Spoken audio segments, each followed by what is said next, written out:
The sprawling Phoenix Mills shopping center buzzed with its usual Saturday afternoon energy as families browsed stores, teenagers hung out in groups, and the food court filled with the chatter of weekend shoppers. Among them, 12-year-old Marcus Chen navigated the crowded walkways in his electric wheelchair, his face bright with excitement as he headed toward the GameStop to check out the latest releases. Marcus had been paralyzed from the waist down since he was 7, the result of a car accident that had changed his life forever. But despite his physical limitations, Marcus was a fighter. Smart, funny, and determined not to let his disability define what he could or couldn't do. His parents, both working double shifts to pay for his medical expenses and specialized equipment, had finally saved enough to buy him the new gaming controller he had been wanting for months. What Marcus didn't know was that he was about to encounter the kind of cruelty that would test not just his own strength, but would ultimately demonstrate that even when you're alone, you're never really alone if you have the right people in your corner. Lurking near the mall fountain was Derek Hoffman, a 17-year-old who had been kicked out of 3 different schools for bullying and had recently been banned from the local YMCA for harassing younger kids. Derek was the kind of teenager who found pleasure in others' pain, who measured his own worth by how much misery he could inflict on those he saw as weak or different. Derek wasn't alone. With him were his usual crew of followers. Brad, a stocky 16-year-old who was always eager to impress Derek. Kevin, a tall, lanky kid who filmed most of Derek's pranks for social media. And Ashley, a 15-year-old girl who had somehow convinced herself that Derek's cruelty was actually humor. "Look at that," Derek said, nodding toward Marcus as he maneuvered through the crowd. "Wheels is all by himself. No mommy and daddy to protect him." Brad snickered. "What are you thinking, Derek?" "I'm thinking we have ourselves some entertainment," Derek replied, his eyes fixed on Marcus with the kind of predatory focus that made normal people uncomfortable. "Kevin, get your phone ready. This is gonna be good." Marcus had just reached the GameStop when he realized he had left his wallet in his jacket pocket, which was hanging on the back of his wheelchair. As he reached around to get it, Derek saw his opportunity. "Excuse me," Derek said in a mock-polite voice as he approached Marcus. "I think you're in my way." Marcus looked up, confused. The walkway was plenty wide, and there was no reason he would be blocking anyone's path. "Sorry," Marcus said politely, moving his wheelchair slightly to the side. "Better?" Derek pretended to consider this, then shook his head. "Nah, I don't think so. I think you're still in the way. Maybe you should move somewhere else, like back to whatever institution you escaped from." The words hit Marcus like a physical blow, but he had learned to deal with ignorant comments over the years. His parents had taught him that some people said cruel things because they didn't understand, and that the best response was usually to ignore them and move on. "I have just as much right to be here as you do," Marcus said quietly, his voice steady despite the hurt he felt. Derek laughed, a harsh sound that drew the attention of nearby shoppers. "Rights? You think you have rights? You're just taking up space that normal people could be using." By now, Kevin had his phone out and was recording while Brad and Ashley positioned themselves to block the view of security cameras and concerned adults who might intervene. Marcus tried to wheel away from the confrontation, but Derek stepped directly in front of his wheelchair, blocking his path. "Where do you think you're going, Wheels?" Derek demanded. "I wasn't done talking to you. Please just leave me alone," Marcus said, his voice starting to shake. "I didn't do anything to you. You exist," Derek spat. "That's enough. People like you are just a burden on everyone else. You probably cost your parents a fortune in medical bills. Bet they wish they'd never had you." The cruelty of the words was breathtaking, even by Derek's standards. Several nearby shoppers stopped to stare, but like so often happens in these situations, no one wanted to get involved in what they assumed was just typical teenage drama. Marcus felt tears starting to form in his eyes, but he fought them back. He wouldn't give Derek the satisfaction of seeing him cry. "My parents love me," Marcus said firmly. "And there's nothing wrong with needing help sometimes. Nothing wrong." Derek laughed again. "Dude, you're completely useless. You can't walk. You probably can't do anything normal people can do. What exactly is the point of you?" That was when Derek made his biggest mistake. He reached out and gave Marcus' wheelchair a hard shove, sending it rolling backward toward the fountain. Marcus, caught off guard, couldn't stop the chair in time.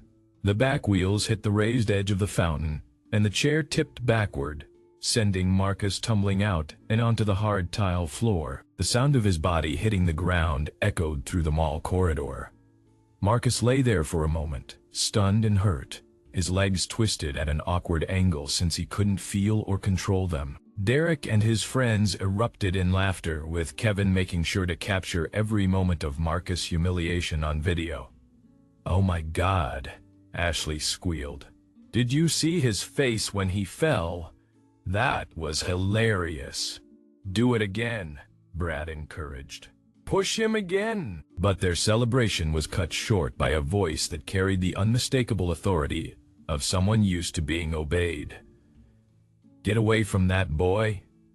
Now." The voice belonged to James Chen, a maintenance worker at the mall who had been changing light bulbs near the food court. When he heard the commotion, James was Marcus' uncle, his father's younger brother, and he had been keeping a discreet eye on his nephew while the boy enjoyed his rare solo shopping trip. James was a man who had lived two very different lives. By day, he was a quiet, reliable employee who fixed broken escalators and cleaned up spills. But on weekends and evenings, James was known by a very different name: Road Dogg, a 20-year member of the Phoenix chapter of the Hells Angels Motorcycle Club. "Who the hell are you?" Derek demanded, his bravado still intact because he saw James as just another mall employee in a uniform. James ignored Derek completely, focusing instead on helping Marcus get back into his wheelchair. His movements were gentle but efficient, the result of years of experience helping his nephew when Marcus was younger and still learning to manage his disability. "You okay, Marcus?" James asked quietly. Marcus nodded, though he was clearly shaken. "Uncle James? I didn't know you were working today." "Saturday shift," James explained, making sure Marcus was securely seated and that his wheelchair hadn't been damaged. "Good thing, too." Derek, realizing that this man knew Marcus, saw an opportunity to escalate the situation rather than back down. "Oh, great," Derek said sarcastically. "The janitor knows the cripple. What are you gonna do, mop us to death?" James stood up slowly, his full height of 6'2" becoming apparent as he faced Derek. There was something in his eyes, a coldness that spoke of experiences far removed from the sanitized world of shopping malls and teenage pranks. "Son," James said quietly, "you have about 10 seconds to apologize to my nephew and walk away from here. After that, this situation is going to get a lot more complicated for you." Derek laughed, but the sound was less confident than before. Something about this man was different from the adults Derek was used to intimidating. "Yeah? And what exactly are you gonna do about it? Call mall security? Get me banned from the mall? I'm so scared." James pulled out his cell phone, but instead of calling security, he sent a simple text message to a group chat labeled "Church. Need backup at Phoenix Mills. Now? Someone hurt Marcus." He put the phone back in his pocket and looked at Derek with the kind of patience that suggested he was willing to wait as long as necessary for what was coming next. "Son," James said, "you just made the biggest mistake of your young life." Derek was about to respond when they heard it. A sound that started as a distant rumble but quickly grew into something much more ominous.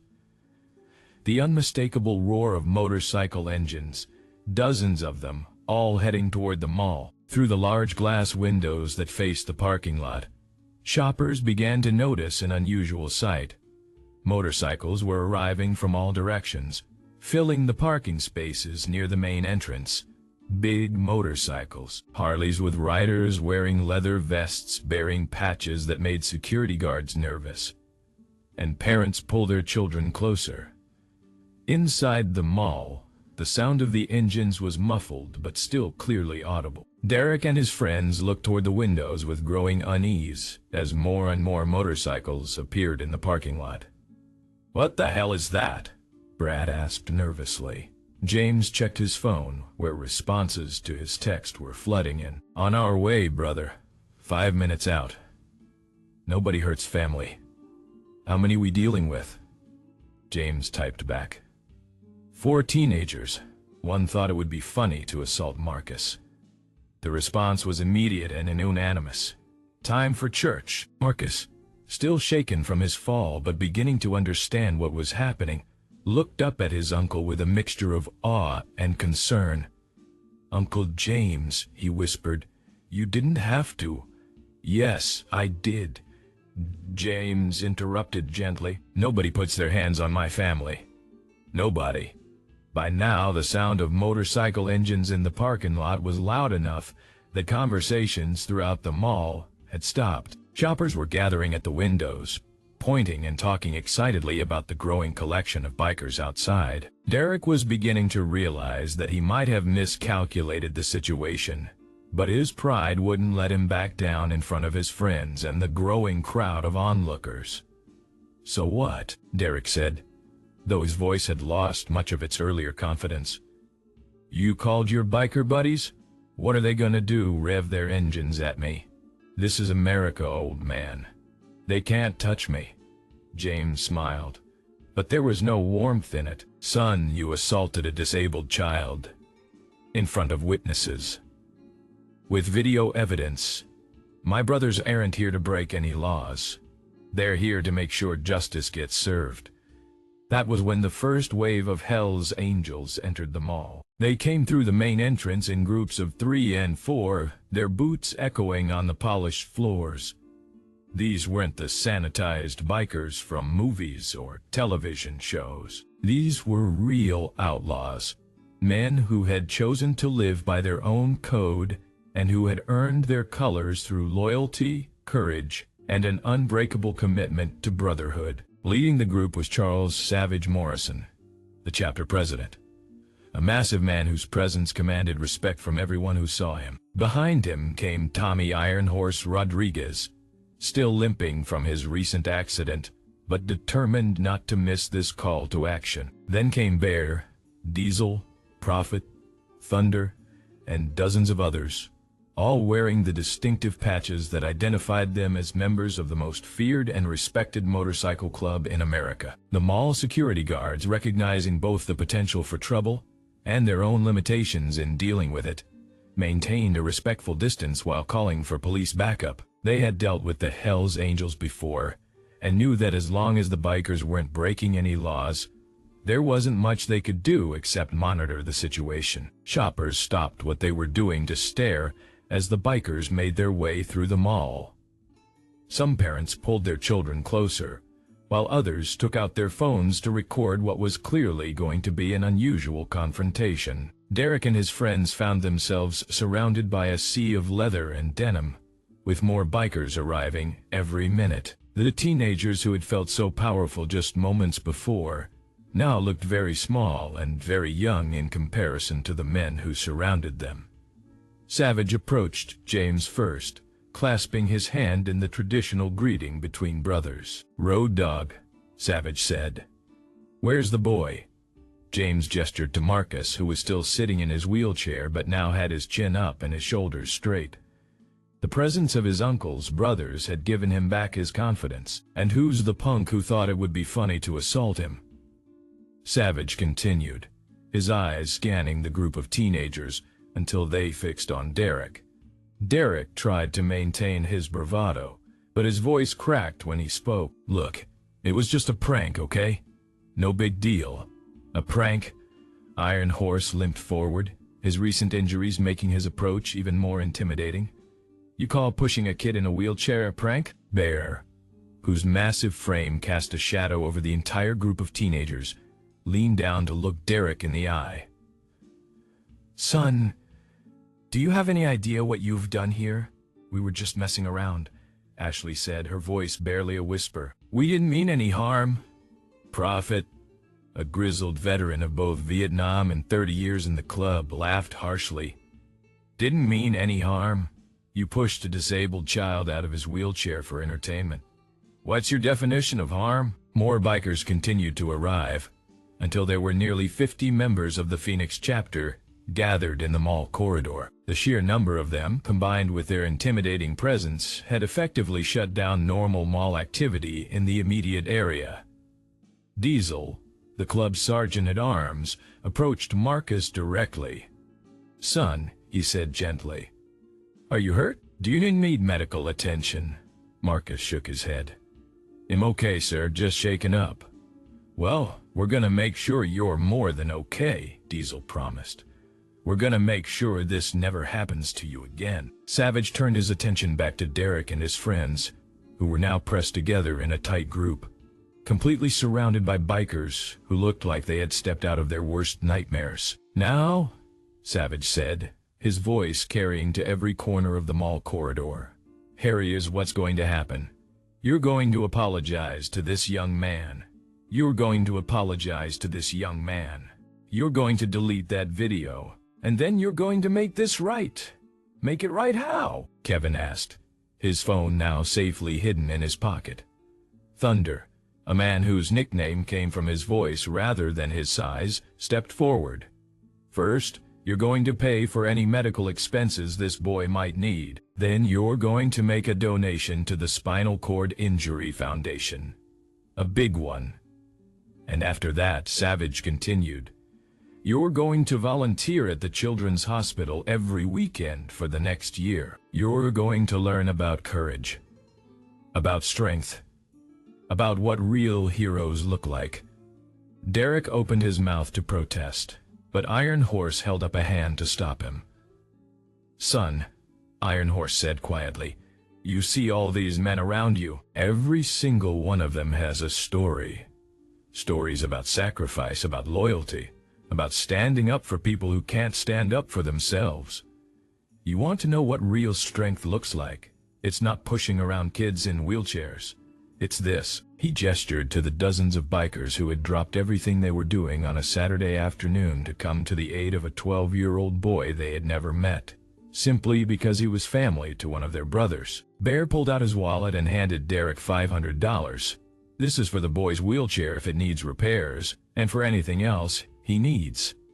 Tomorrow, you bring $2,000 to Phoenix Children's Hospital.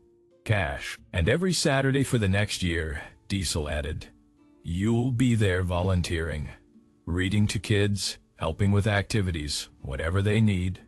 Miss one Saturday, and we'll have this conversation again." The teenagers looked around desperately, but they were completely surrounded by men who had no patience for spoiled bullies and no interest in excuses.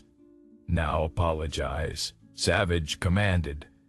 "And mean it." One by one, Derek and his friends approached Marcus. Their earlier arrogance completely evaporated.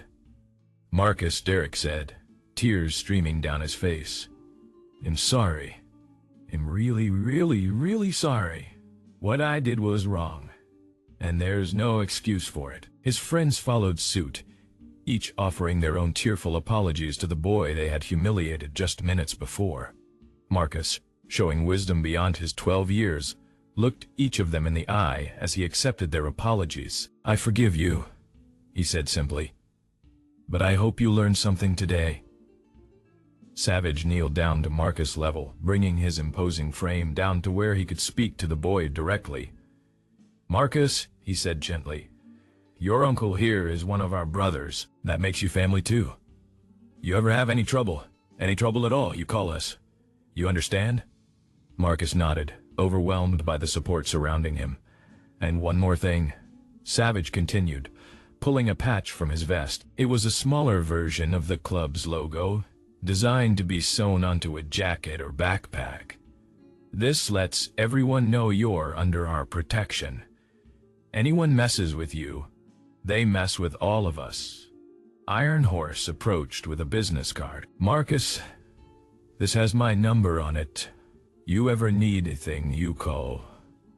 Doesn't matter what time, doesn't matter what day. Family takes care of family. As the bikers began to filter out of the mall, each one stopped to shake Marcus' hand and offer their support. The boy who had been alone and vulnerable just an hour before now had the protection of the most powerful brotherhood in the city. Derek and his friends were escorted out of the mall by mall security, their humiliation complete and their lesson learned. The video Kevin had recorded was deleted under the watchful eyes of several club members, ensuring that Marcus' suffering would not be used for entertainment. But the story didn't end there. True to their word, Derek and his friends showed up at Phoenix Children's Hospital the following Saturday, where they began their year of volunteer service. Some say the experience changed them fundamentally, teaching them lessons about courage, strength, and compassion that their privileged upbringings had failed to provide. Marcus kept the patch Savage had given him, wearing it proudly on his backpack as he returned to school. Word of what had happened at the mall spread quickly through his school, and suddenly Marcus found himself with a reputation that protected him from any potential bullies. More importantly, Marcus learned that being different didn't make him less valuable, and that real strength came not from the ability to hurt others, but from the willingness to protect those who needed protection. James continued his quiet work at the mall, but now everyone knew that the mild-mannered maintenance worker had connections that extended far beyond his day job. His fellow employees treated him with a new level of respect, and Marcus never had another problem during his visits to the mall. The Phoenix chapter of the Hells Angels added Marcus to their unofficial family, checking in on him regularly and making sure he knew he always had somewhere to turn if he needed help. Because in the world of those who live by the code of brotherhood, family extends beyond blood relations.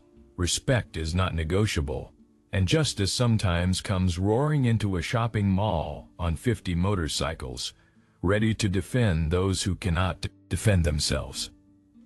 The lesson was simple, but powerful. Real strength protects the vulnerable. Real courage stands up for what's right. And sometimes the most unlikely heroes are the ones who show up when you need them most.